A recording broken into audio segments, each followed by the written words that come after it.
स्वर्ण मुद्रा, एक और स्वर्ण मुद्रा। हाँ?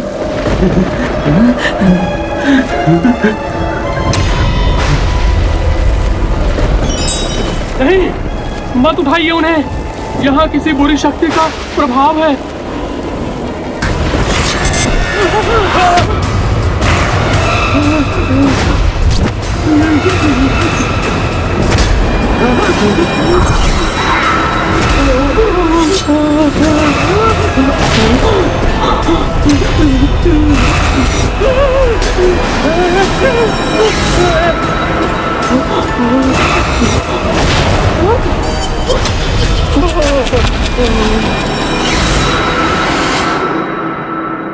गणेश जी, तो फिर अपने साथ आप मुझे ले चलिए। मुझे वो कभी नहीं भूल सकते। मेरे प्रति अपार स्नेह है उनके मन में। उचित है मौसी, फिर हम दोनों मिलकर उन्हें ढूंढते हैं।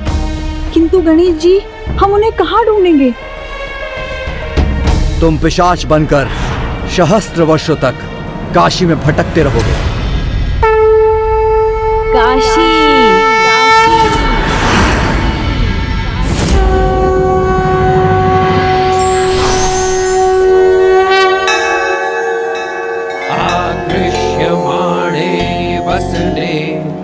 हर हर महादेव। तद्रूपम परम वस्त्रम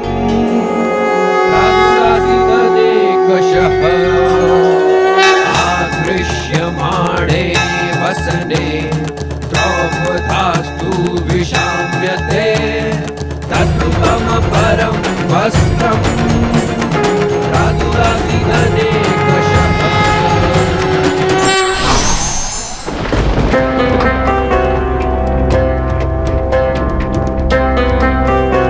नहीं, पुष्पदंत जी यहाँ नहीं है।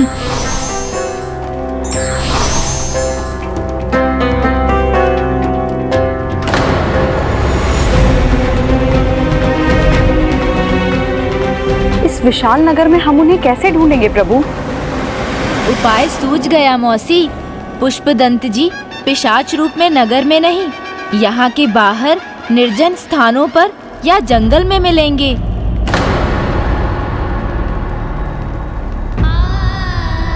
क्षमा करना मौसी, उन्हें अभी पिशाच बुलाने का खेद है मुझे, किंतु ये भूल कर नहीं, अपितु याद रखकर ही उन्हें ढूंढा जा सकता है।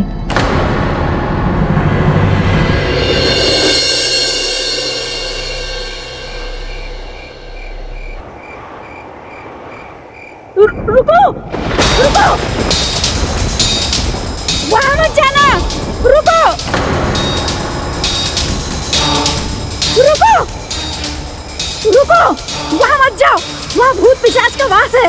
वापस चलो नहीं तो वो मार देगा। वापस चलो, चलो वापस।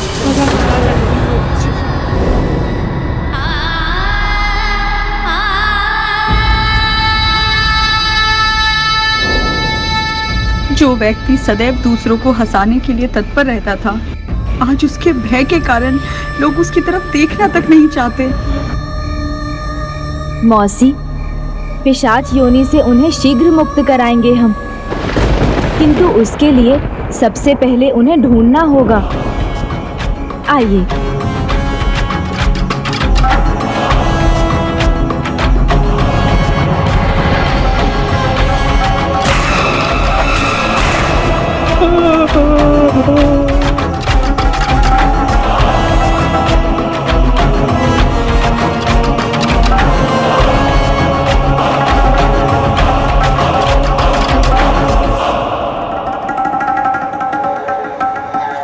ये सब क्या है गणेश जी? ये विचित्र दुर्गंध और इतनी सारी घटनाएं। पिशाच निकट होते हैं तो उनकी गंध आती है, क्योंकि वो ऐसे गंध वाले अंधकारी स्थानों में जाकर छिपते हैं। अब पुष्पदंत जी के दर्शन होने ही वाले हैं मौसी।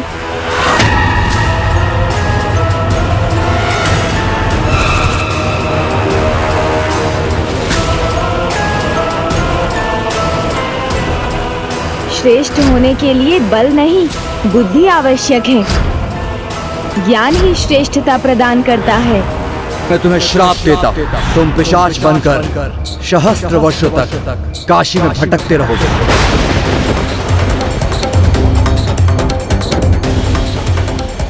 इनके सुझाव के कारण दंड मिला मुझे। अब ये क्यों आए हैं अब यहाँ? अब हम बहुत निकट हैं। वो जैसे ही मिलेंगे हम उन्हें पिशाच योनि से मुक्त कराकर दोबारा पुष्पदंत जी बनने में सहायता करेंगे। सहायता? कैसी सहायता? मैं अच्छा हूँ, सब आनंद है, नहीं चाहिए कोई सहायता। मैं जो हूँ सो हूँ। पति हैं मेरे, मुझसे बहुत प्रेम करते हैं। मुझे देखेंगे ना तो मेरी ओर खींचे चले आएंगे, ये विश्वास है मुझे। मैं चाहती हूँ आप सबसे श्रेष्ठ बने, सबसे बुद्धिमान बने। पत्नी प्रेम? ये कौन है? मैं किसी का कोई नहीं है। पुष्पदंत जी, पुष्पदंत जी, सामने आइए पुष्पदंत जी। हम पिशाच योनि से मुक्ति दिलवाने में आपकी सहायता करने आए हैं। सहायता? कैसी सहायता? मैंने कहा ना, मुझे कोई सहायता नहीं चाहिए। समझ नहीं आता आपको? ढूंढ भी नहीं पाओगे मुझे तुम।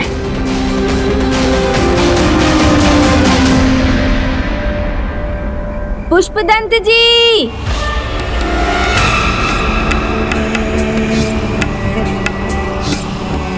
पुष्पदंत जी,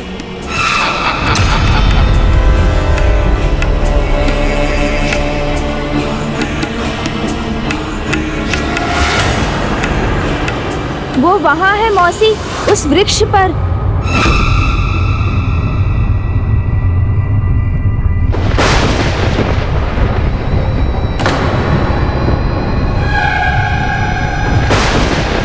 वो वहां है।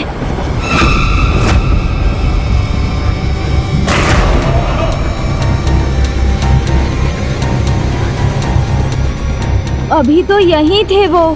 तो फिर वो हमारे सामने क्यों नहीं आ रहा है? नहीं आऊंगा, सामने नहीं आऊंगा, कभी नहीं पहुंच सकोगे मुझ तक। लगता है वो नहीं चाहते कि हम उन्हें ढूंढ सकें, क्योंकि अब तो उनके निकट होने का आभास भी नहीं हो रहा है। किंतु उन्हें बिना ढूंढे हम उन्हें समझाएंगे कैसे? एक उपाय है। वाह, कोई उपाय काम नहीं आता पिशाच के सामने। इतना भी नहीं जानते गणेश जी? हाँ, विफल हो जाएंगे आपके सारे उपाय। हाँ, आप अपना उपाय लगाइए, मैं तो चला। क्या उपाय है गणेश जी?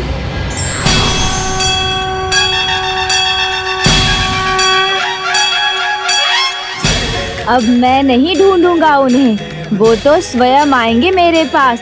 किंतु वो कैसे गणेश जी? उनका आखेट बनूंगा मैं। जैसे वो दूसरों पर हमला करते हैं, वैसे ही वो मुझ पर भी हमला करेंगे। तब मैं उन्हें पकड़कर आपके पास ले आऊंगा। मेरे पास? अर्थात मैं अभी आपके साथ नहीं चलूंगी? नहीं मौसी, आप जिस भी रूप में उनके पास जाएंगी, वो तो आपको अवश्य पहचान लेंगे। किंतु प्रभु, अगर आप उन्हें ले भी आए और वो भाग गए तो? आप चुटकी भर सिंदूर ढूंढ कर रख लीजिए, वो यहाँ किसी वृक्ष के पास या छोटे मंदिर में मिल जाएगा।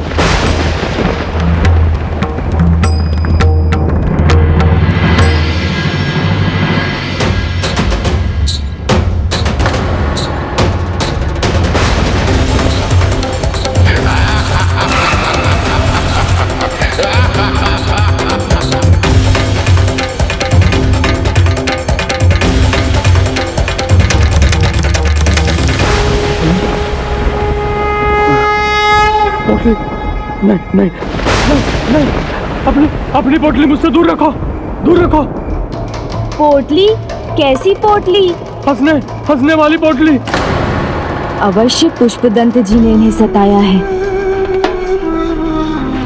ये लीजिए, आप जल लीजिए।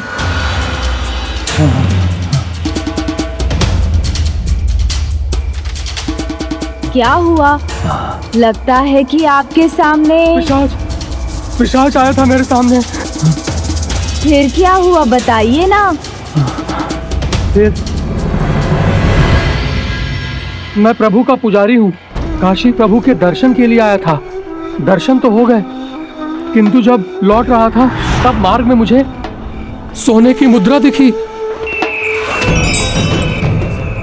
मैं उसे उठाने के लिए झुका तो वो एक मुद्रा ढेर सारी मुद्राओं में परिवर्तित हो गई। चमत्कार। धन का लालच बुरा होता है, ये तो पता है मुझे, किंतु पापी मन प्रभु भक्तों को भी भ्रमित कर देता है। बस लालच में उलझ गया। मुझे लगा प्रभु ने मुझ पर कृपा की है। वो स्वर्ण मुद्राएं बहुमूल्य आभूषणों में परिवर्तित हो गए और फिर वहां असंख्य आभूषण दिखाई देने लगे। क्या करूं? कैसे लेके जाऊं इतना? चमत्कार। किंतु वो चमत्कार कुछ नहीं था, क्योंकि मैंने कपड़े की पोटली बनाई तो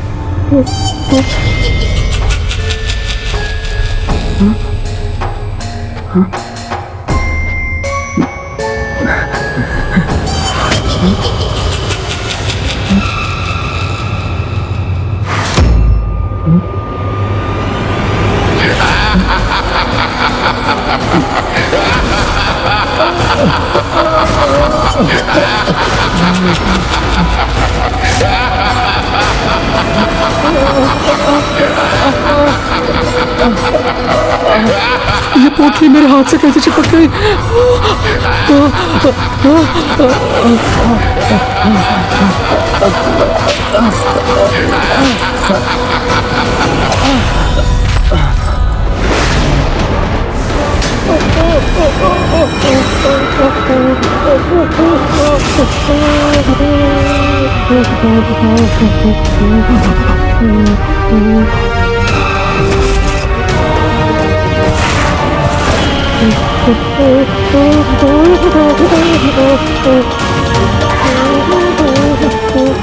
लगता है तुम्हें मेरी सहायता की आवश्यकता है।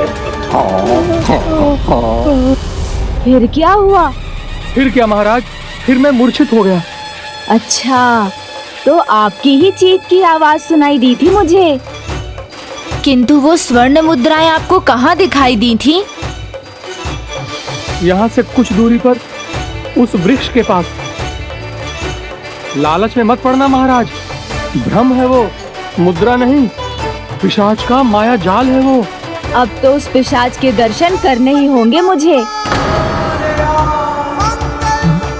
जाना है तो जाइए, किंतु कह देता हूँ मैं आपकी चीख सुनकर नहीं आऊंगा।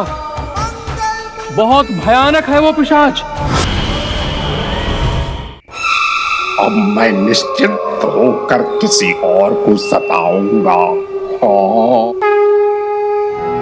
नागेन्द्रहाराय त्रिलोचनाय भस्मांगरागाय महेश्वराय नित्याय शुद्धाय दिगंबराय तस्मै नकाराय नमः शिवाय। बिल्कुल योग्य है ये सताने की। अभी इसका भजन बुलवा दूंगा मैं।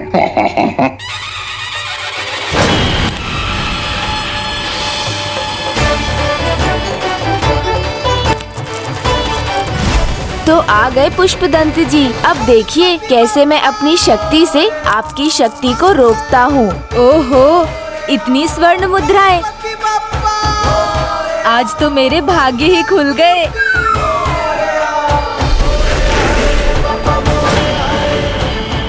नहीं नहीं, भ्रम हुआ था मुझे। भाग्य नहीं खुले हैं मेरे। स्वर्ण मुद्राएं नहीं, मात्र कंकड़ पत्थर हैं ये। असंभव, ये कैसे हो गया?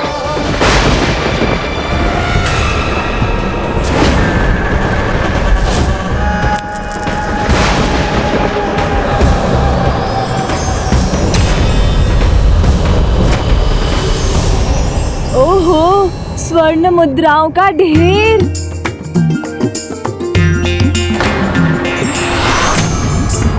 बार बार भ्रम ही हो रहा है मुझे।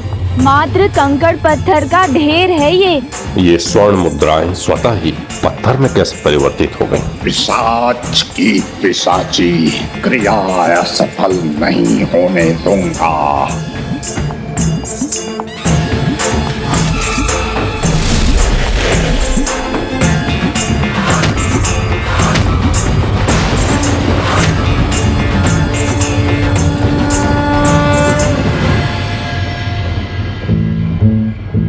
इस बार तो कोई भ्रम नहीं हुआ है मुझे।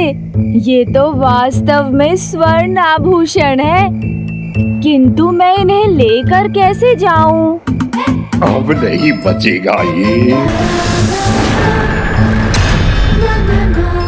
ओहो, पोटली बनाने के लिए वस्त्र भी मिल गया।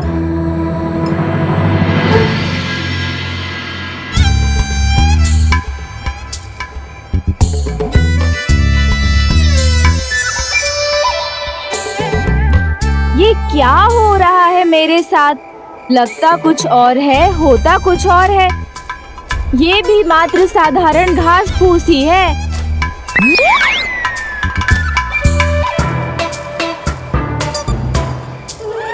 दुष्ट, ये स्वर्ण आभूषण तुझे घास फूस दिखाई दे रहे हैं? अपनी दृष्टि सुधार।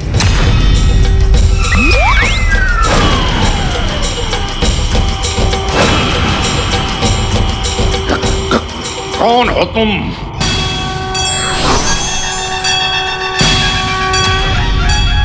पुष्पदंत जी, क्या लगा था आपको?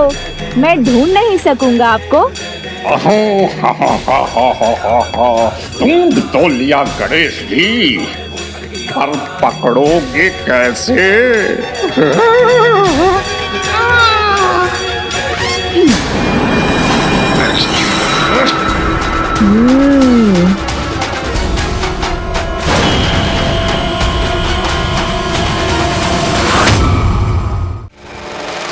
क्या हो गया मुझे? मैं आगे तो नहीं बढ़ पा रहा हूँ। छोड़ दीजिए गणेश जी, मुझे जाने दीजिए। मैं आपके साथ नहीं जाना चाहता। किंतु मैं तो अपने वचन से बंधा हूँ। मैंने जया मौसी से कहा था मैं आपको लेकर ही आऊंगा। नहीं, मुझे कहीं नहीं जाना। नहीं नहीं, ये क्या हो रहा है?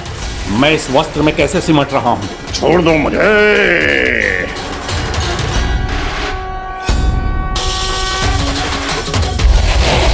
छोड़ दो मुझे, छोड़ दो मुझे गणेश जी, मैं कहीं नहीं जाना चाहता। अब तो आपको चलना ही होगा पुष्पदंत जी।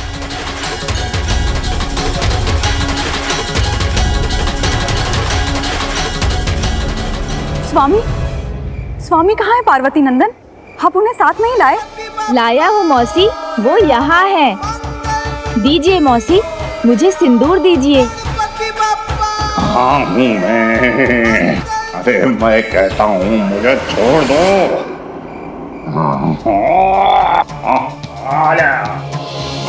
सिन्दूरवर्णं द्विभुजं गणेशं लम्बोदरं पद्मोदले निविष्टम्। मैंने कहा ना, मैं पुष्पदंत नहीं पिशाच हूँ। स्वामी, मैं किसी का स्वामी नहीं, मुझे यहाँ नहीं रहना।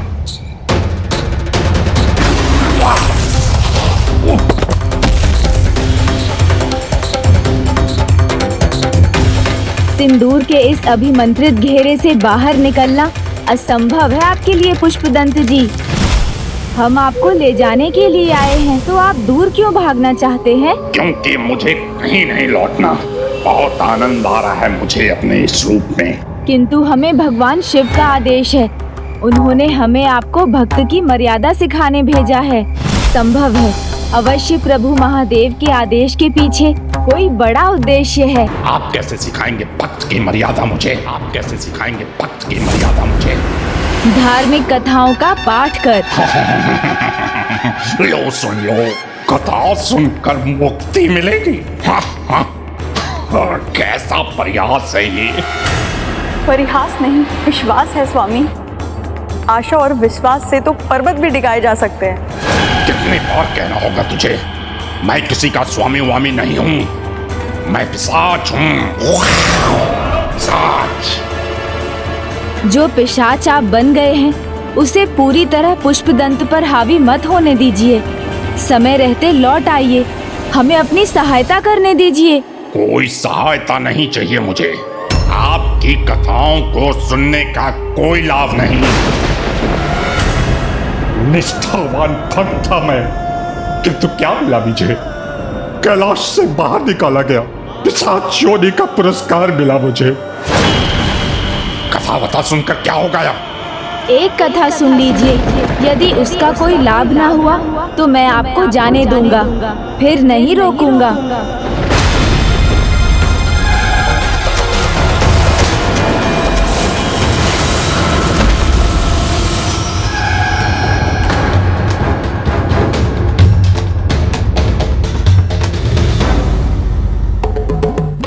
उचित है, फिर सुनाइए, और कोई चारा भी नहीं है। कहिए, किसकी कथा सुनाएंगे आप? ये तो मैंने सोचा ही नहीं था। चिंता मत कीजिए मौसी, प्रभु महादेव ने मुझे यहाँ भेजा है, तो वो उचित कथा चुनने में भी मेरा मार्गदर्शन करेंगे। वैसे भी कथाओं का क्या लाभ? कुछ नहीं। आज तक कभी किसी कथा कहानी से मुक्ति मिली है किसी को? भलाई हुई है किसी की?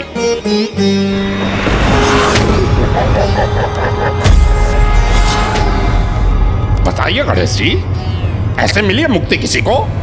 हाँ मिली है, मुक्ति मिली है। गोकर्ण की कथा में उनके भ्राता को। तो सुनिए, मैं आपको भक्त गोकर्ण की कथा सुनाऊंगा।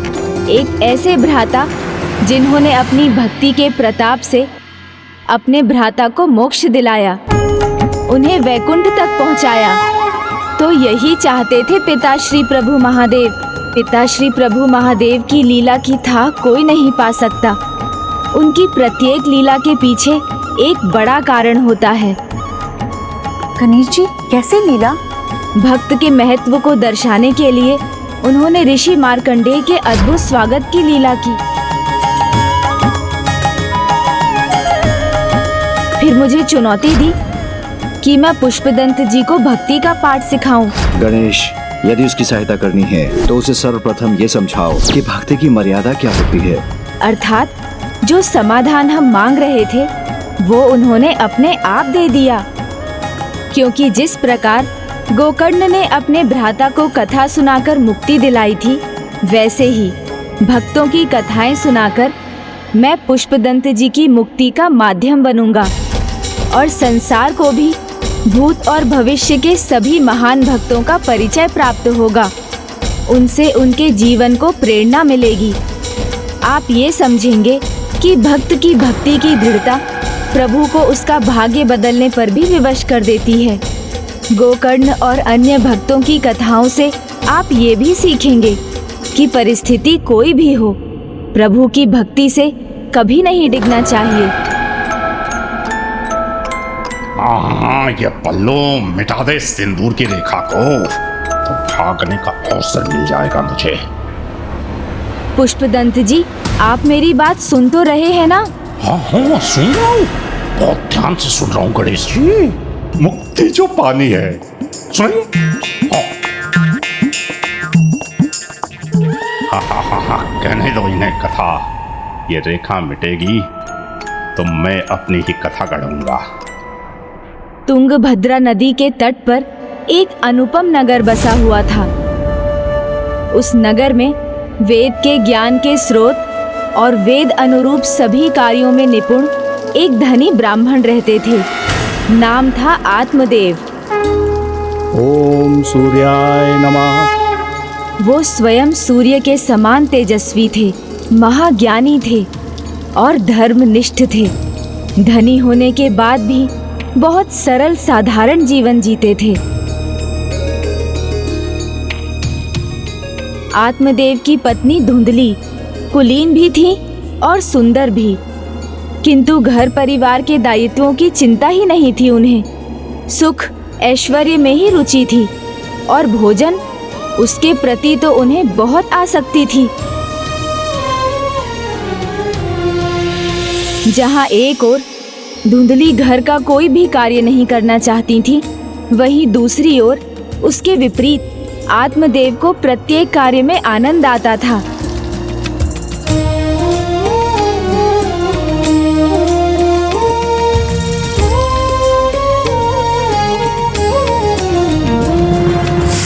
ओह, ये भोर में कैसा अपशगुन हो गया। ये किसका मुख देख लिया मैंने। आज का दिन फिर अशुभ हो गया।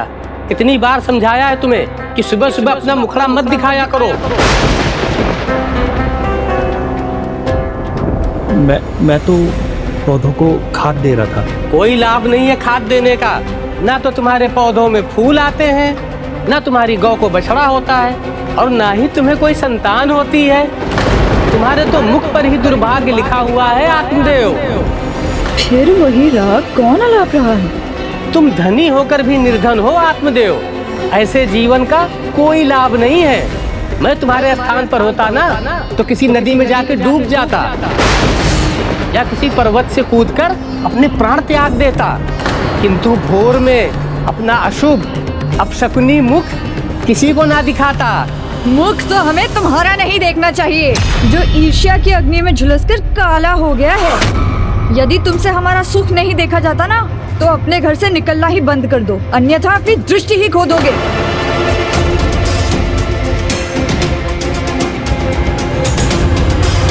शांत हो जाओ भाग्यवान, हमारे ही भाग्य अच्छे नहीं है। फिर किसी और को कुछ कहने से क्या होगा। अपने आप को दोष देकर मुझे और क्रोध मत दिलाइए, मुझे और भी काम है। पड़ोसी के शब्दों का प्रभाव धुंधली पर तो नहीं हुआ, किंतु उन कटु शब्दों के बाण आत्मदेव के हृदय को बींध गए।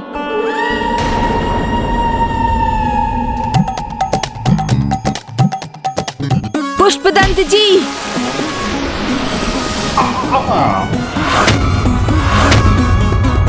सुन तो रहा हूँ गणेश जी, आप मार क्यों रहे हैं? तो ध्यान से सुनिए। पड़ोसी के शब्दों से आत्मदेव इतने आहत हुए थे कि किसी कार्य में उनका ध्यान ही नहीं लगा। बस वही शब्द उनके कानों में गूंजते रहे, उन्हें कष्ट देते रहे। ना तुम्हारी गौ को बछड़ा होता है, और ना ही तुम्हें कोई संतान होती है। तुम्हारे तो मुख पर ही दुर्भाग्य लिखा हुआ है आत्मदेव।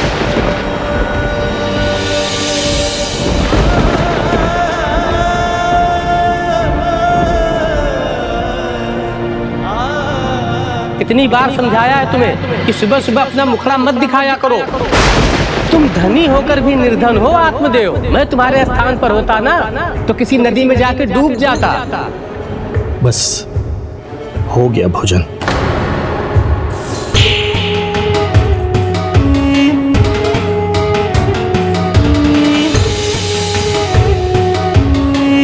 तुम धनी होकर भी निर्धन हो, तुम्हारे स्थान पर होता ना ऐसे जीवन तो किसी नदी में जाकर डूब जाता, या किसी पर्वत से कूदकर अपने प्राण त्याग देता। किंतु भोर में अपना अशुभ होकर भी निर्धन मुख देव किसी को ना दिखाता, कोई लाभ नहीं है।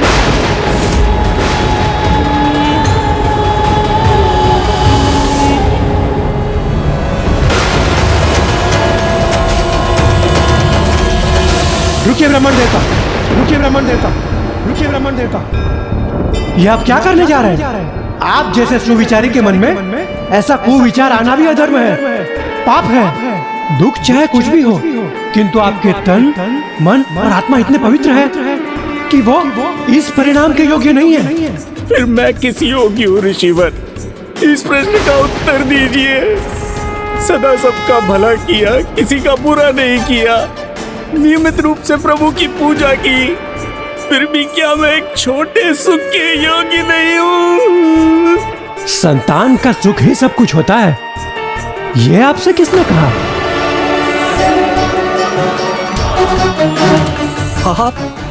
आप अवश्य कोई बहुत बड़े धर्मात्मा हैं, जो मेरे बिना कहे ही मेरे मन की व्यथा जान गए। तो आप ये भी जानते होंगे कि मुझे संतान का सुख मिलेगा या नहीं? अवश्य। भविष्य के संकेत पढ़ने दीजिए मुझे।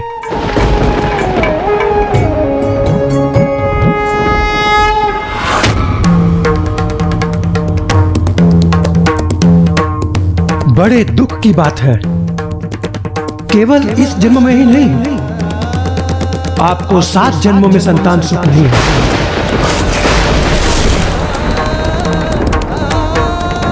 ब्राह्मण देव, मानव जीवन से बड़ा सुख और कोई नहीं है। यह तो ईश्वर की असीम कृपा का फल है। इस जीवन का अपमान स्वयं ईश्वर का अपमान है। इसलिए प्रभु भक्ति कर अपने मानव जीवन को सार्थक कीजिए। आप उदास अशांत चित्त से अपना मन प्रभु भक्ति में कैसे लगाऊं? संतान के अभाव में मैं शांति नहीं पा सकूंगा ऋषिवर, नहीं पा सकूंगा। शांति? शांति संतान नहीं, भक्ति और श्रद्धा देती है। लेकिन ऋषिवर, संतान बिना जीवन में प्रसन्नता कहाँ? प्रसन्नता संतान नहीं, संतुष्टि से आती है। तो संतोष कैसे करूं, ये जानकर कि मेरे अंत के बाद मेरी स्मृति रखने वाला कोई नहीं, मेरा तो नाम ही मिट जाएगा। नाम? नाम संतान से नहीं, कर्मों से जीवित रहता है। किंतु वंश आगे बढ़ाने के लिए संतान तो चाहिए ना? हाँ, किंतु संतान अधर्मी हो तो धार्मिक व्यक्ति का वंश समाप्त हो जाता है। किंतु संतान भक्त प्रहलाद के समान धार्मिक हो तो अधर्मी का भी वंश सुधर जाता है। इसलिए वंश भी संतान से नहीं, अच्छे विचारों से ही आगे बढ़ता है। किंतु ऋषिवर, मान्यता तो यही है ना कि संतान बिना श्राद्ध नहीं, पिंडदान नहीं, मुक्ति नहीं। नहीं वत्स, ये सत्य नहीं है। मोक्ष का मार्ग तो संतान के बिना भी खुल सकता है, क्योंकि आपको भी ज्ञात होगा कि भक्ति से ही मुक्ति मिलती है। आपकी नियति, आपका भाग्य प्रभु भक्ति है, उसी में आप खो जाइए। शेष प्रभु की इच्छा, वही कृपा करेंगे, मुक्ति देंगे। मेरी पीड़ा से तो मुझे तभी मुक्ति मिलेगी जब संतान की प्राप्ति होगी, और यदि ये मेरे भाग्य में नहीं तो मुझे प्राण त्याग देने चाहिए।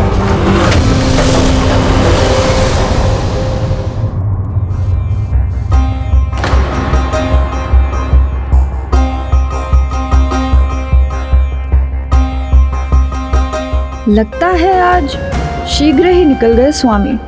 चलो अच्छा है, उनके लौटने तक मुझे विश्राम करने का थोड़ा और अवसर मिल जाएगा।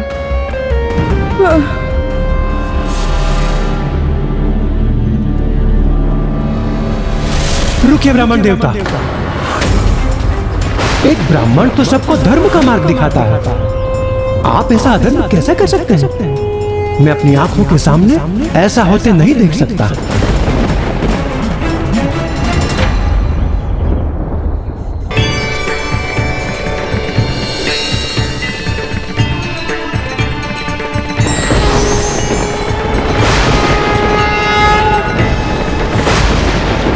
आपकी हट ने मुझे विवश कर दिया कि मैं विधि के विपरीत जाकर ये फल आपको दे रहा हूं। आप इसे अपनी पत्नी को खिला दें, संतान प्राप्ति अवश्य होगी।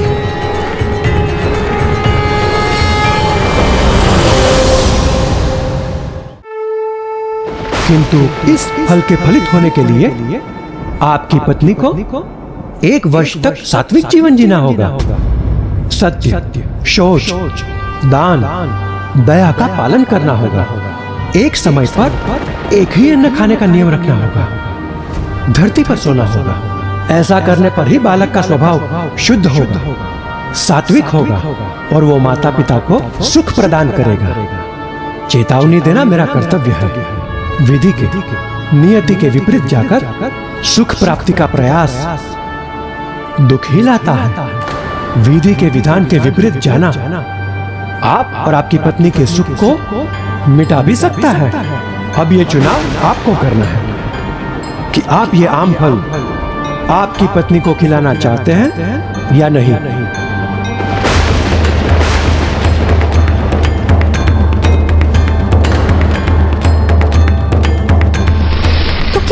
कड़ी चेतावनी के बाद भी आत्मदेव ने वो फल अपनी पत्नी को दे दिया।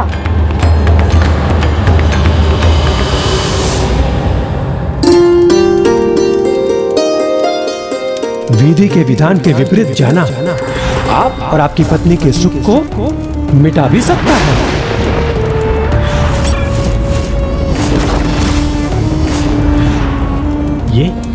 ये क्या देखा मैंने? ये कैसे संभव है?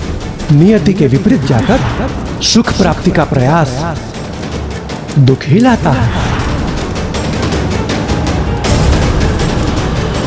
अरे स्वामी, आप कहाँ चले गए थे इतने शीघ्र? तो नहीं दिया ना वो फल आत्मदेव ने अपनी पत्नी को?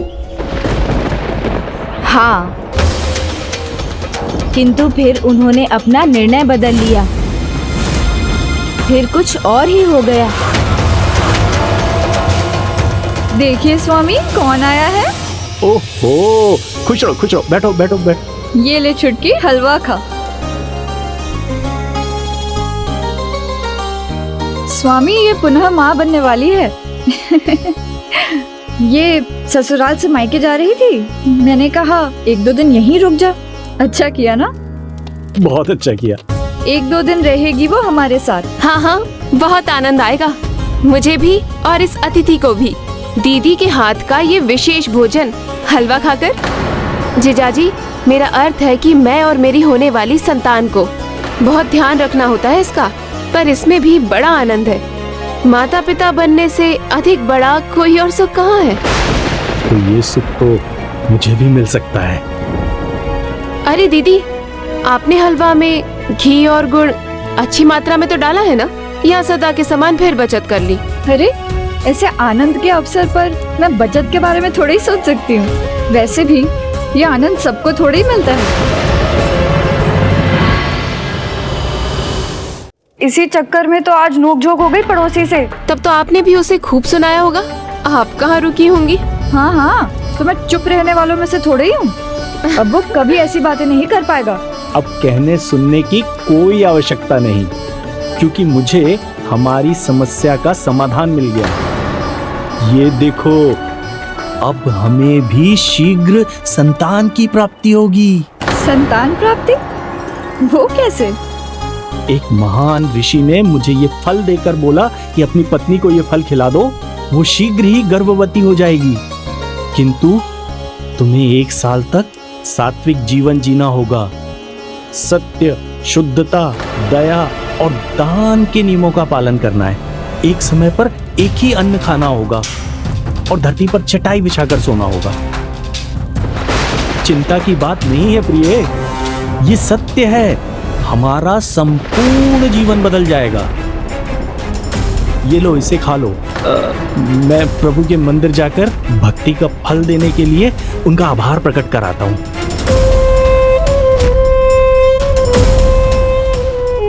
तो क्या धुंधली सात्विक जीवन जीने के लिए तैयार हो गई? अब आनंद आएगा। बस एक पवन का झोंका और फिर खुल जाएगा मेरा मार्ग। इस बार ऐसा छिपूंगा कोई नहीं ढूंढ सकेगा मुझे। बस तब तक गणेश जी का ध्यान बटा रहे। हाँ, बताइए ना प्रभु, फिर क्या हुआ? आत्मदेव संतान प्राप्ति के विचार से बहुत प्रसन्न थे, किंतु धुंधली, उनका मन तो अनेक चिंताओं से भरा था। उन्हें तो जैसे सांप सूंघ गया था। क्या हुआ दीदी? सात्विक जीवन का अर्थ समझती हो तुम? ना चटपटा भोजन होगा, ना कोमल शैया। मैं जीऊंगी कैसे? नया जीवन संसार में लाना है, संतान सुख पाना है, तो अपने ऊपर तो इतना संयम रखना पड़ेगा ना दीदी। इतना त्याग तो करना पड़ेगा। एक नहीं, अनेक त्याग। हाँ दीदी, करना पड़ता है। ऐसे कष्टों को मुस्कुराकर सहना पड़ता है। कष्ट? पीड़ा, अपार पीड़ा सहनी होती है। पीड़ा? सारे सुख भूलने पड़ते हैं, लेकिन ये सब कुछ इतना सरल नहीं है दीदी।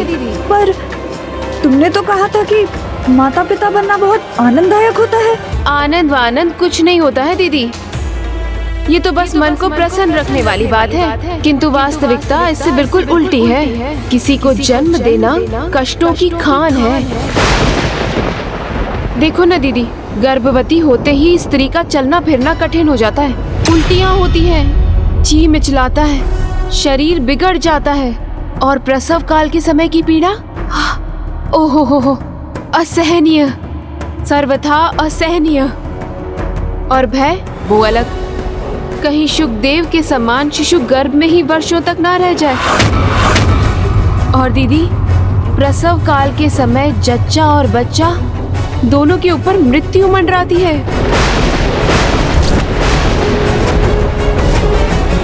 नहीं नहीं, अगर मुझे कुछ हो गया तो मेरी ननंद आकर हमारे घर पर टूट पड़ेंगी, और पतिदेव वो तो दुख में आकर सब कुछ बांट देंगे। मेरा पूरा घर बार सब टूट जाएगा। नहीं छुटकी, मुझे नहीं चाहिए संतान सुख, मुझसे नहीं होगा ये सब। हाँ दीदी, वो तो है, किंतु जीजा जी से क्या कहोगी? वो तो संतान सुख की कामना कर बैठे हैं। मेरी तो कुछ समझ में नहीं आ रहा है, मैं करूँ तो करूँ क्या? आप चिंता मत करो दीदी, मैं हूँ ना, मैं कुछ सोचती हूँ।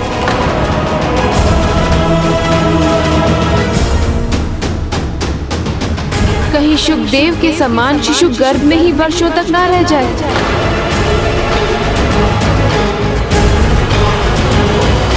हाँ दीदी, उपाय मिल गया। देखो दीदी, तुम्हारे पास धन वैभव है, मेरे पास संतान सुख। यदि तुम मुझे कुछ धन देने का वचन दो तो मैं अपनी होने वाली संतान तुम्हें दे दूंगी। सोच लो दीदी, ना तुम्हें संतान को गर्भ में रखने का कष्ट होगा और ना ही प्रसव पीड़ा। बस तुम मेरे साथ मायके चलो, जब ये संतान होगी तो हम कह देंगे कि ये संतान तुम्हारी है और मुझे मृत संतान हुई। हाँ, और 6-7 महीने शिशु का लालन पालन भी मैं करवा दूंगी।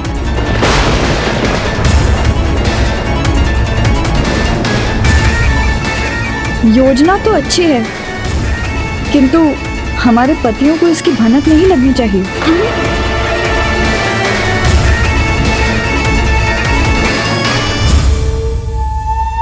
और ये फल, इसका क्या करूं?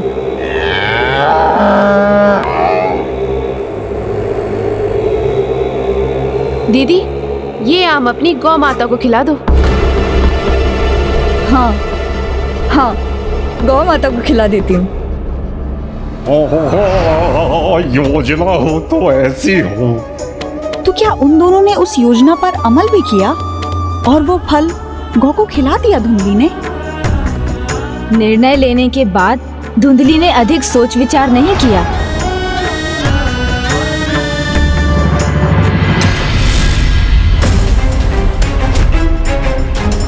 गौ माता, यदि मेरे पतिदेव की बात सत्य थी तो आप तैयार हो जाइए प्रसव पीड़ा के लिए। फिर गर्भवती होने का बहाना कर वो अपनी बहन के साथ अपने मायके चली गईं। ये तो उन दोनों ने अच्छा नहीं किया। क्या उन दोनों बहनों को अपनी उस युक्ति में सफलता भी मिल गई?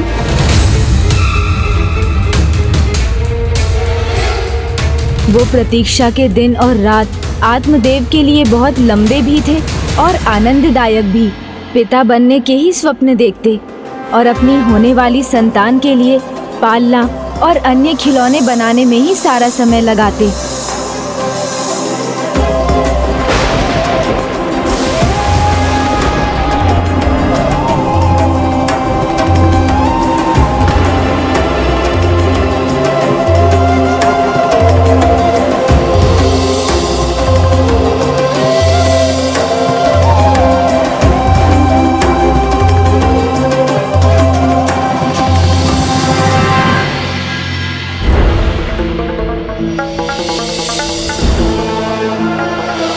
आत्मदेव की प्रतीक्षा समाप्त हुई जब उन्हें समाचार मिला धुंधली ने संतान को जन्म दिया है और अब वो घर लौट रही हैं। महाराज, आपकी पत्नी और पुत्र आ रहे हैं। इस समाचार से आत्मदेव तो फूले नहीं समा रहे थे, आनंद के सागर में डूब गए थे। शुभ समाचार है, पुत्र हुआ है। लीजिए बधाई हो। लखन भाई, अरे मिठाई लीजिए, मिष्ठान ग्रहण कीजिए। पुत्र हुआ है, पुत्र। आप तो खाइए, मेरे हाथ से खाइए।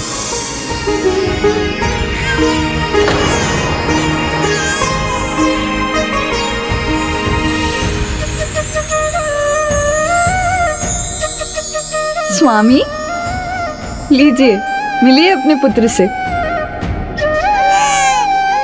मेरा पुत्र, मेरा पुत्र। किंतु स्वामी, इस शुभ समाचार के साथ एक दुखद समाचार भी है। वो क्या?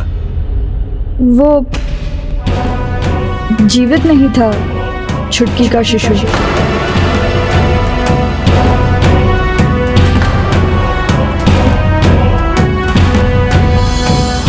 ओहो, ये तो अच्छा नहीं हुआ।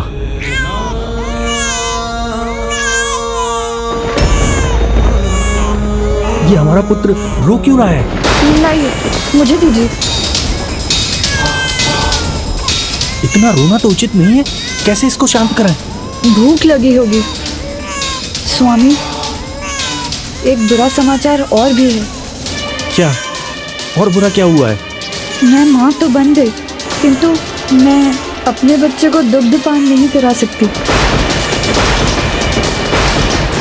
पर भले ही इसका बच्चा ना रहा हो, ये हमारे बच्चे को दुग्धपान करा सकती है और कुछ समय तक इसके लालन पालन में मेरी सहायता भी कर देगी। अब जब वो हमारी इतनी सहायता कर रही है, तो हम भी उसकी थोड़ी सहायता कर देते हैं। इसके पति का व्यापार। समझ गया। छुटकी जो मांगेगी मैं उसको दूंगा। धन की कोई कमी नहीं है यहाँ।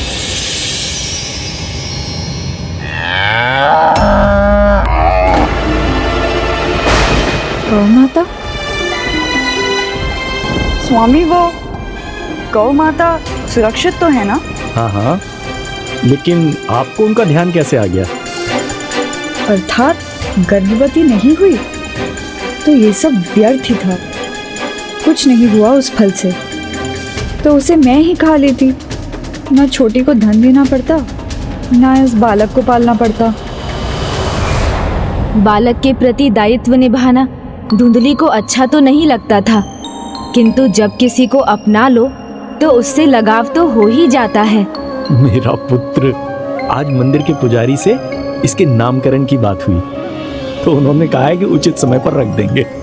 मेरा नाम आत्मदेव है, तो इसका नाम होगा ब्रह्मदेव। नहीं, आप इसका नाम नहीं रखेंगे। नहीं दीदी, इसका पालन पोषण मैं कर रही हूँ, तो मैं ही रख दूंगी इसका नाम। अरे, मेरा पुत्र है, इस पर मेरा अधिकार है। मैं रखूंगी इसका नाम। मेरे लाडले पुत्र का नाम मेरे नाम पर होगा। मेरा नाम धुंधली है, तो इसका नाम होगा धुंधकारी।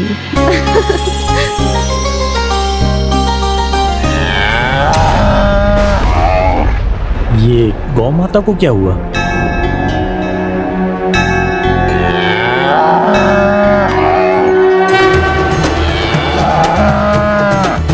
गौ माता जन्म देने वाली है।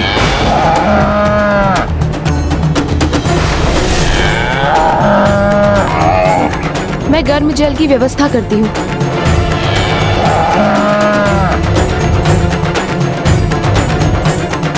तुम बहुत भाग्यशाली हो पुत्र। तुम्हारे आने से हमारे भाग्य खुले थे। तुम आए और अब गौ माता भी बछड़े को जन्म देने वाली है। बछड़ा नहीं जीजाजी, गौ माता ने मानव शिशु को जन्म दिया है। मानव शिशु को जन्म दिया है।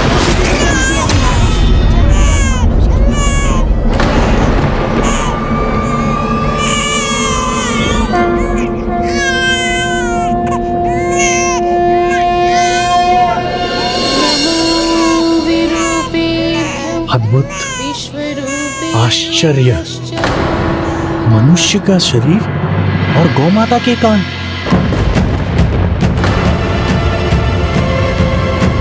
ये कैसे संभव है? ये प्रभु की कैसी लीला है?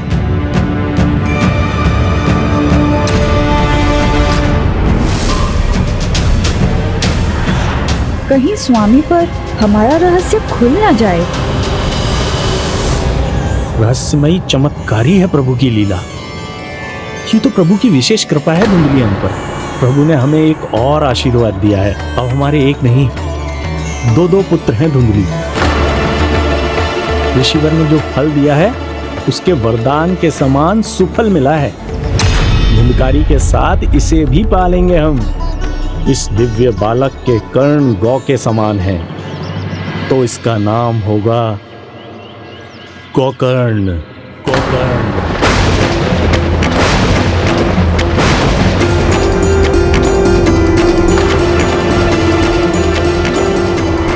उसी दिन से आत्मदेव ने गोकर्ण को अपने पुत्र रूप में स्वीकार कर लिया।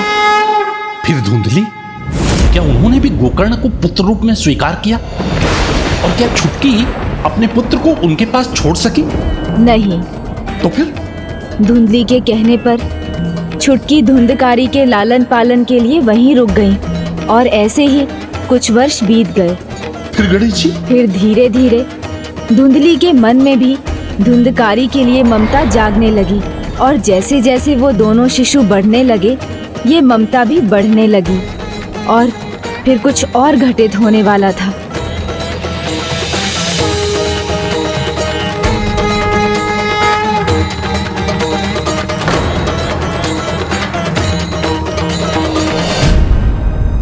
ओहो, पढ़ाकू जी फिर पढ़ रहे हैं। देखता हूँ कब तक पढ़ पाते हैं ये।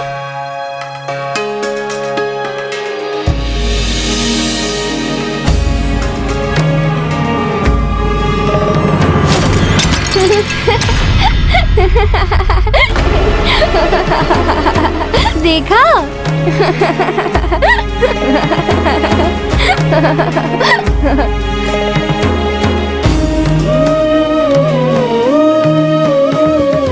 अच्छा, तो पढ़ाकू जी फिर से पढ़ने लग गए।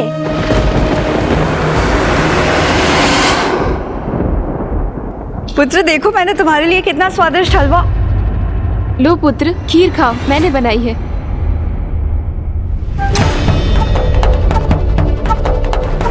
हाँ माँ, बहुत स्वादिष्ट है।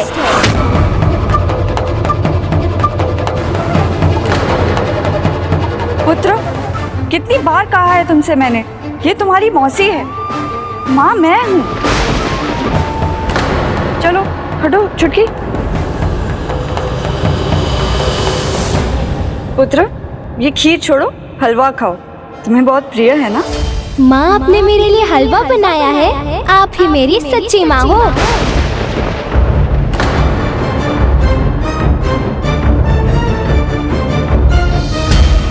पुत्र, हलवा खाने के बाद खीर खाओगे ना?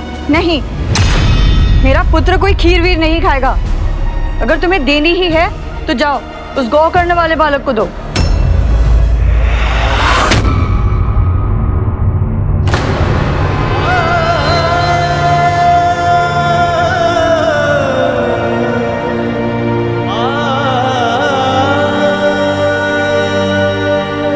लो, खाने का मन हो तो खा लेना।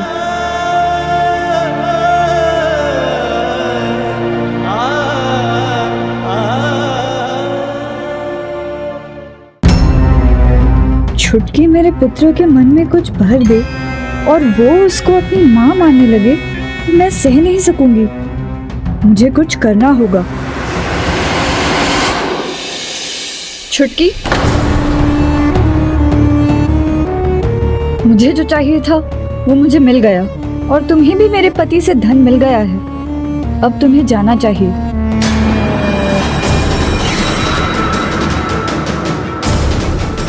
उसे अब भूल जाओ, वो मेरा पुत्र है, उस पर मेरा अधिकार है।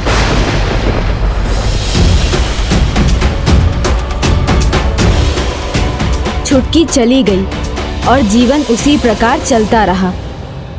धुंधकारी को धुंधली का स्नेह मिलता रहा और गोकर्ण को तिरस्कार।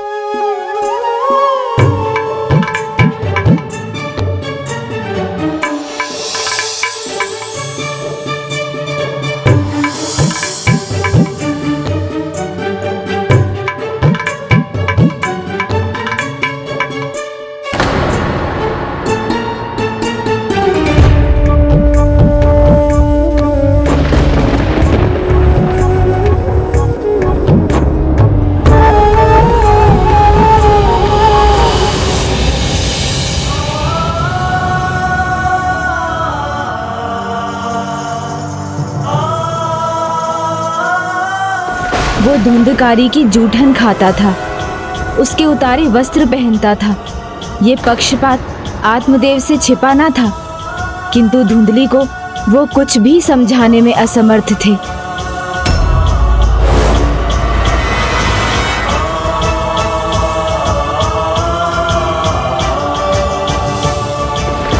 भोजन के लिए जूठन और पहनने के लिए उतरन धारण करने को विवश गोकर्ण कभी निराश नहीं हुआ, और इस प्रकार एक और गोकर्ण वेद उपनिषद आदि का पाठ कर ज्ञानी युवक बना, जिसके लिए धर्म कर्म ही सर्वोपरि था। वहीं माँ के लाड़ प्यार में बिगड़कर धुंधकारी वो युवक बना जिसके लिए अधर्म करना उसका स्वभाव था।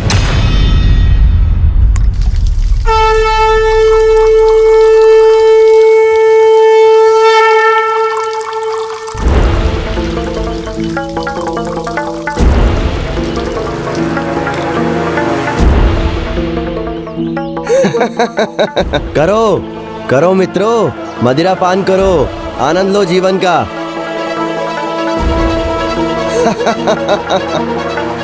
ए, थोड़ा जल हमें भी पिला दो।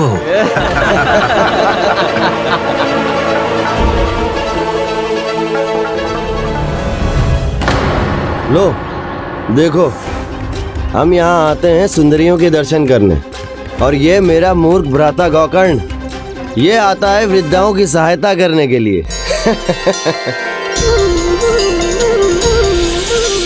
अब इस जल से मैं प्रभु का जल अभिषेक करूंगा। ओम नमः शिवाय, ओम नमः शिवाय। भ्राता गोकर्ण, मदिरा थोड़ी कड़वी है, थोड़ा जल इसमें भी तो डाल दो। भ्राता, ये जल शिव अभिषेक के लिए, तुम्हारी मदिरा के लिए नहीं।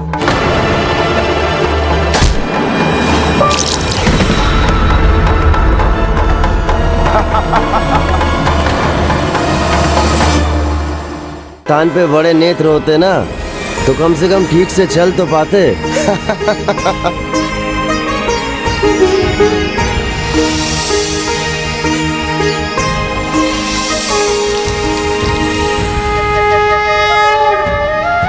बहुत प्यास लगी है, थोड़ा जल मिलेगा?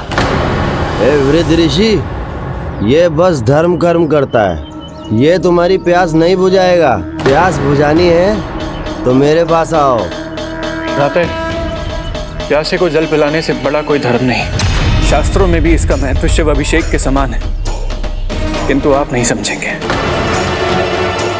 लीजिए ऋषिवर। ये गौ के कण वाला मेरा अपमान करे, ये मैं नहीं सहूंगा।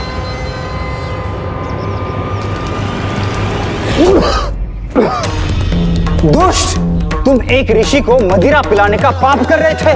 तो अब आप क्या मुझे श्राप दोगे?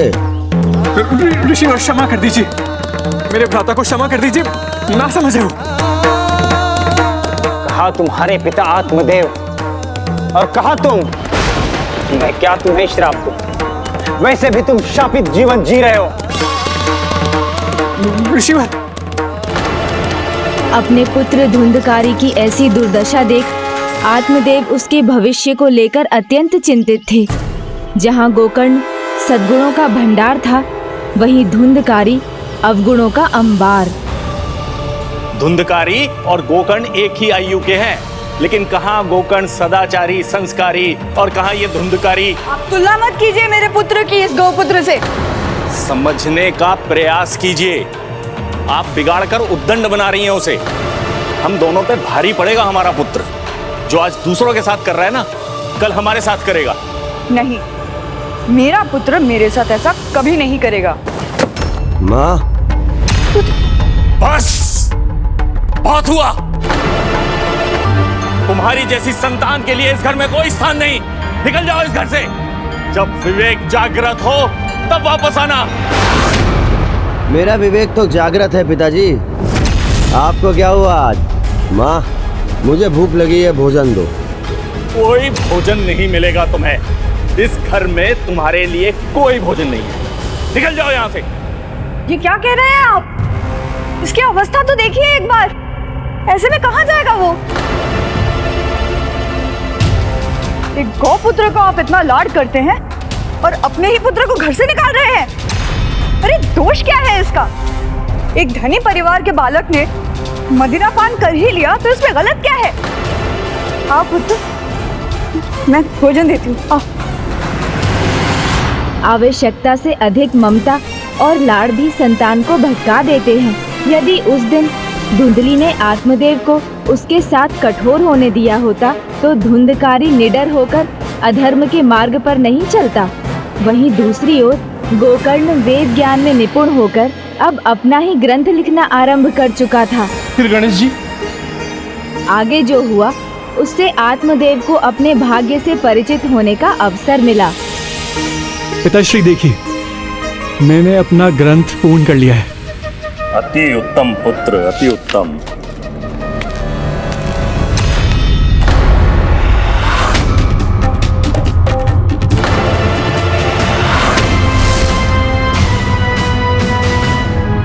यदि भ्राता धुंधकारी ने फिर कुछ अनुचित कहा या किया तो पिताजी पुनः क्रोधित होंगे, अतः मुझे इस परिस्थिति को संभालना होगा। पिताजी ये देखिए ना, ये देखिए।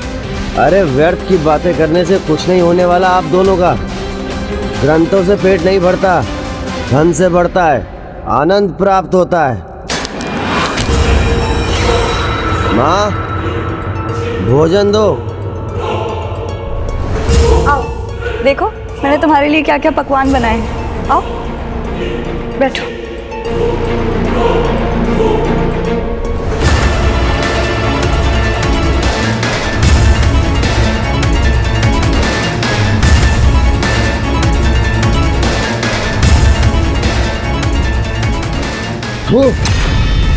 कैसा बेस्वाद खाना है ये।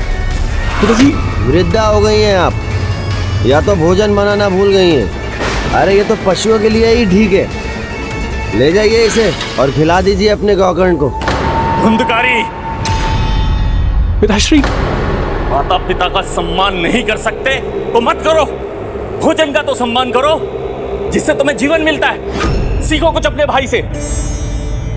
सीखूं? इस पशु से जो मेरा जूठा खाता आया है, उससे भोजन का सम्मान करना सीखूं? हाँ, गोकर्ण को जो मिलता है वो प्यार से खाता है। तुम्हारी तरह भोजन व्यर्थ नहीं करता। रहने दो पुत्र, रहने दो। इतना क्रोध मत करो। मैं तुम्हारे लिए कुछ और स्वादिष्ट बना लाती हूँ। नहीं माँ, सुना नहीं आपने पिताजी ने क्या कहा कि भोजन को व्यर्थ नहीं करते, भोजन का सम्मान करते हैं। तो मैं पिताजी को भोजन कराता हूँ। अरे पिताजी, तो आप ही कीजिए ना भोजन का सम्मान। व्यर्थ नहीं करते पिताजी, सम्मान करिए भोजन का, सम्मान करिए। भ्राता,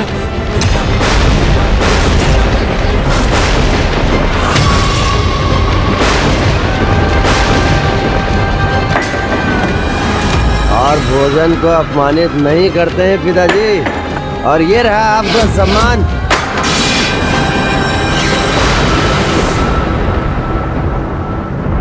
विधि की नियति के विपरीत जाकर सुख प्राप्ति का प्रयास दुख ही लाता है।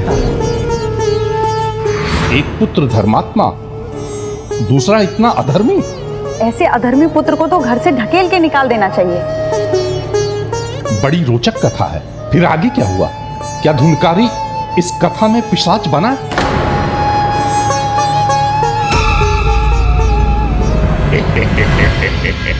मार्ग खुल गया मेरा, रेखा मिट गई। क्या करूं? अवसर सामने है, किंतु कथा का अंत भी तो जानना है।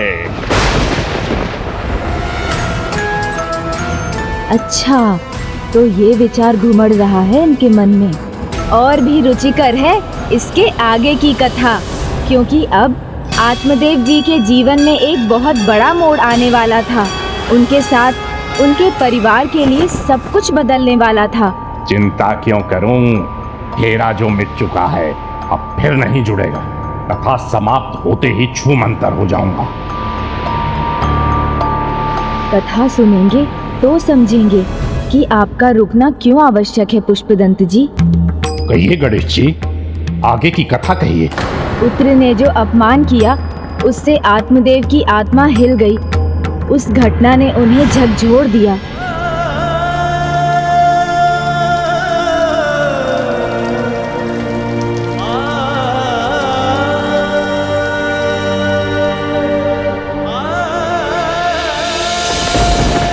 पिताश्री, जब नशे के कारण किसी का मस्तिष्क ही उसके वश में ना हो तो उसकी बातों का बुरा क्या मानना। भ्राता धुंधकारी को तो ज्ञात भी नहीं होगा कि उसने क्या किया है और क्या कहा है।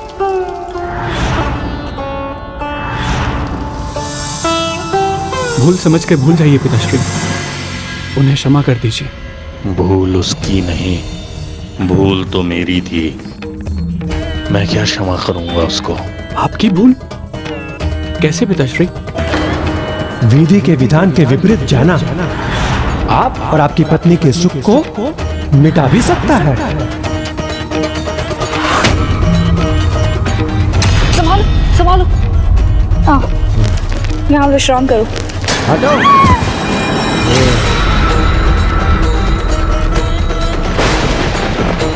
पिताश्री, आप कोई भूल कैसे कर सकते हैं? पुत्र मोह ही मेरी सबसे बड़ी भूल थी।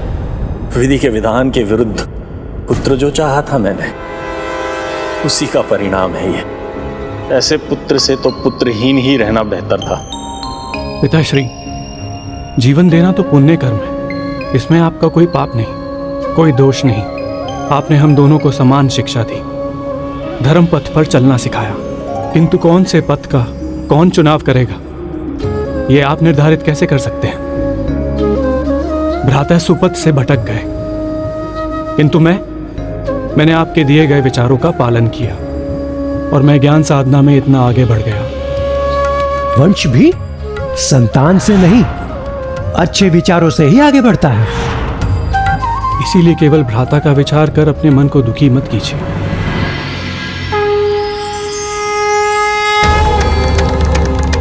अपने मन से मोह माया को त्याग दीजिए तो दुख भी मिट जाएगा।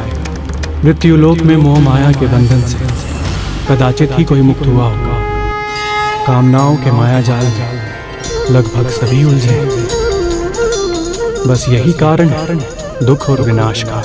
तो पुत्र, मैं क्या करूं पुत्र? इसका सुझाव मैं कैसे दे सकता हूं पिताश्री? क्यों? वेद शास्त्र के ज्ञाता हो तुम, दिव्य आत्मा हो, जो भी कहोगे उचित ही होगा। पुत्र, मेरा मार्गदर्शन करने की कृपा करो। पिताश्री, शास्त्रों के अनुसार आपका गृहस्थ आश्रम समाप्त हो चुका है। अब आप वानप्रस्थ आश्रम में प्रवेश कर सकते हैं। घर गृहस्थी, पुत्र धन सभी को त्याग कर वैराग्य अपनाइए। प्रभु की भक्ति में लीन हो जाइए। मुक्तिदाता आपको दुखों से मुक्ति देंगे। भक्ति से ही मुक्ति मिलती है। आपकी नियति, आपका भाग्य प्रभु भक्ति है।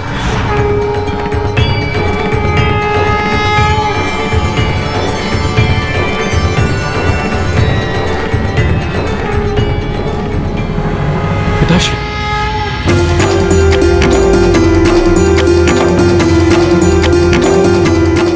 मेरी आंखें खोलने के लिए अनेकों धन्यवाद पुत्र। पुत्री नहीं, गुरु हो तुम मेरे।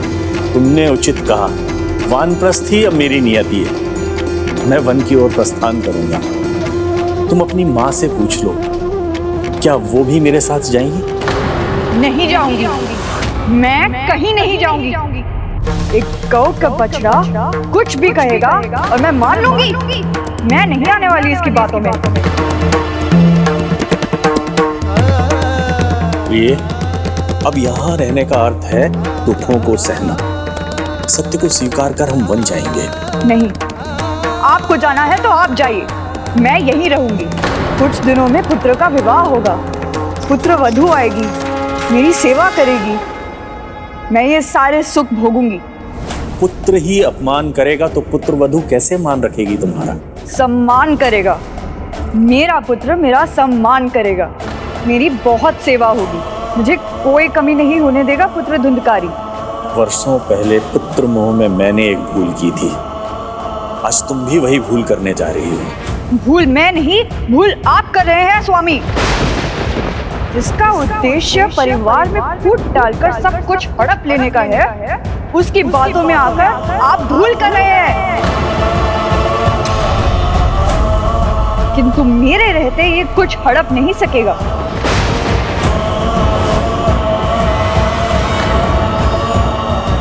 मैं फिर से तुम्हें सचेत कर रहा हूं धुंधली, बहुत बड़ी भूल कर रही हो तुम। पिताश्री, मैं आपके साथ चलता हूं। नहीं पुत्र गोकर्ण, तुम मेरे साथ नहीं चल सकते। यहां तुम्हारी मां अकेली है। धुंधकारी तो मदिरा के प्रभाव में मर्यादा की कौन सी सीमाएं लांघ जाए कौन जानता है। जो अपने ही वश में नहीं रहता वो कुछ भी कर सकता है। मुझे एक वचन दो, जब तक तुम्हारी मां धुंधली यहां पर है तब तक तुम उसे छोड़कर कहीं नहीं जाओगे।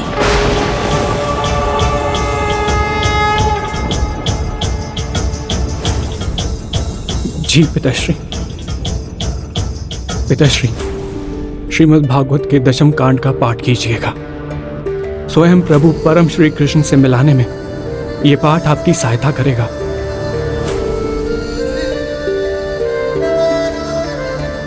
इस प्रकार आत्मदेव वहां से चले गए, अपना पूरा ध्यान भक्ति में लगाया और बस भागवत के 10वें अध्याय में लीन हो गए।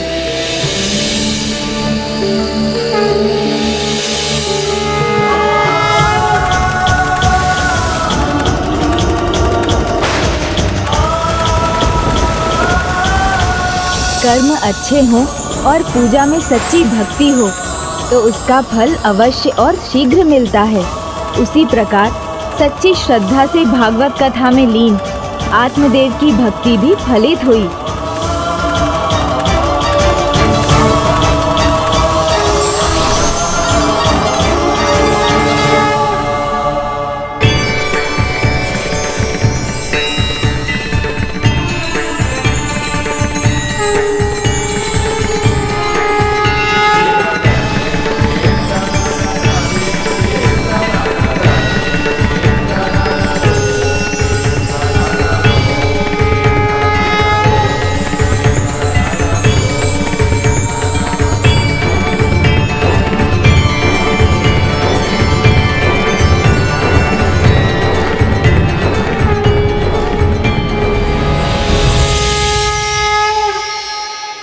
मैं तुम्हारी भक्ति से प्रसन्न हूँ आत्मदेव। कहो क्या वरदान चाहिए तुम्हें? प्रभु, आपके दर्शन मिल गए, उससे अधिक मैं क्या मांग सकता हूँ। किंतु तुम्हारे तप का फल वो तो तुम्हें मिलना ही चाहिए। तो प्रभु मुझे ये वरदान दीजिए कि मैं आप में समाहित होकर आपसे ही एकीकार हो जाऊं। तथास्तु।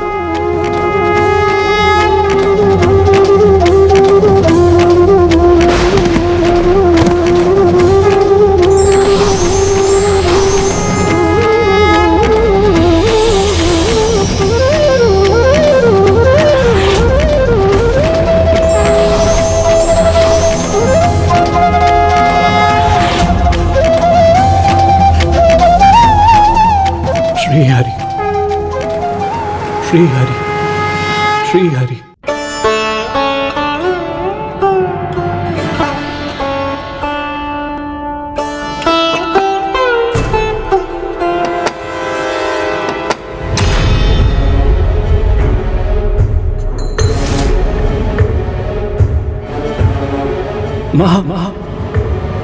पिताश्री को इस संसार से मुक्ति मिल गई।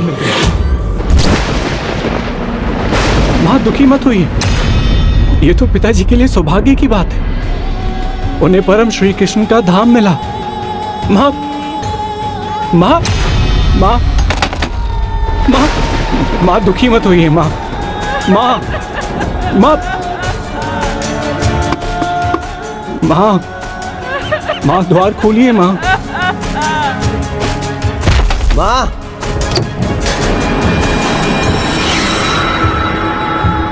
भ्राता,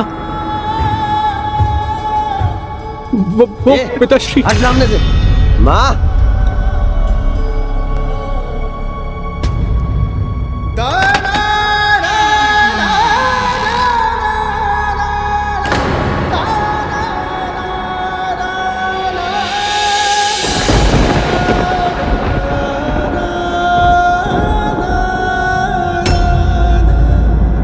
पुत्र, तुम्हारे पिताजी। ये रोने धोने का स्वांग बंद करो। कोई जीवित है या नहीं इससे नहीं, बस मुझे इससे अंतर पड़ता है कि जब मैं कहूँ मुझे भोजन चाहिए तो भोजन मिलना चाहिए, अन्यथा इसका परिणाम क्या होगा इसकी किसी ने कल्पना भी नहीं की होगी। इसलिए शीघ्र भोजन लाओ।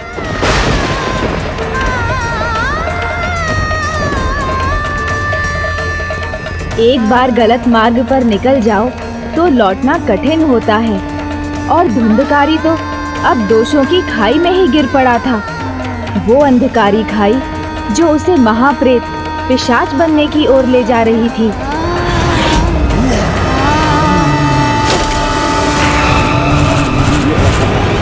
किंतु धुंधली का पुत्र प्रेम अभी समाप्त नहीं हुआ था। उन्हें अभी भी आशा थी उनका पुत्र उनका ध्यान रखेगा, और इसके लिए वो धुंधकारी के विवाह के विषय में विचार करने लगी, ये जाने बिना कि उनके पुत्र के मन में तो विवाह को लेकर भी कुविचार पनप रहे थे। पुत्र, ये वस्त्र पहन लो। एक बहुत संस्कारी कन्या ढूंढी है मैंने तुम्हारे लिए, जो तुमसे प्रेम करेगी, तुम्हारा ध्यान रखेगी और मेरी भी थोड़ी सेवा कर देगी। उसी के माता पिता को बुलाया है आज। अरे पुत्र, अच्छा जाते हो तो जाओ, मगर शीघ्र लौट आना और मदिरा पान मत करना। मेरी इच्छा है तुम्हें विवाहित देखने की। अपनी माँ की इच्छा पूरी करना पुत्र।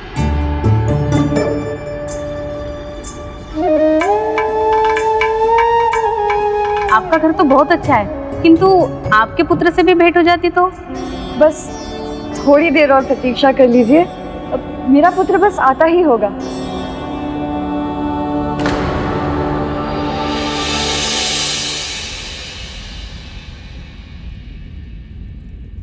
क्षमा करें, देर हो गई है, अब हमें जाना होगा।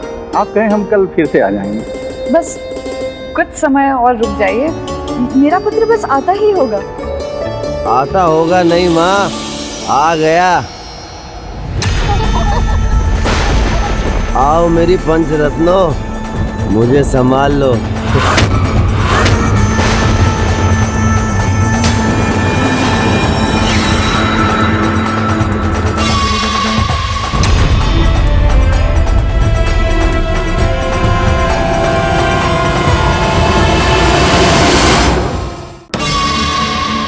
माँ, तुम्हारी इच्छा थी ना कि मैं तुम्हारे लिए पुत्र वधू लाऊं। देखो मैं तुम्हारे लिए कितनी पुत्र वधुएं लेकर आया हूं। स्वागत नहीं करोगी इनका?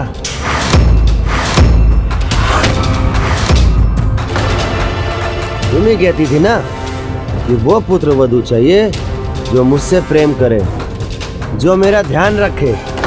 बोलो, मैं ले आया, लेकिन एक नहीं, मैं 5 पुत्र वधुएं लेकर आया हूँ। माँ बताओ माँ, कैसी लगी? आपके पुत्र को इन नर्तकियों के साथ ही रहना था, तो हमें अपमानित करने के लिए क्यों बुलाया आपने? और क्या, अपने पुत्र को आप ही रखिए और आप ही सही है। चलिए स्वामी। जाइए महाराज, जाइए। ओहो माँ, अब ऐसे ही देखती रहोगी इनको या इनका स्वागत भी करोगी? सुनो, ये बात समझ लो, अपनी सेवा का विचार भुला दो। अब तुम्हें इनकी सेवा करनी है माँ। तो जाओ, पुष्प लाओ, आरती उतारो इनकी, पकवान खिलाओ, आसन बिछाओ और अच्छे से स्वागत करो माँ इनका। वर्षों पहले पुत्र मोह में मैंने एक भूल की थी, आज तुम भी वही भूल करने जा रही हो।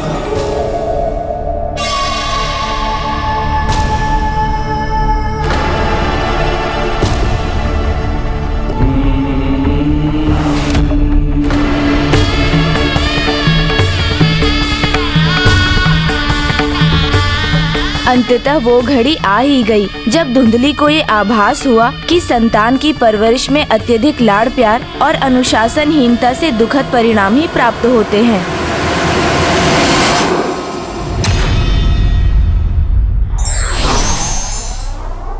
संस्कार का कुपोषण व्यक्ति को दृष्टिहीन बना देता है।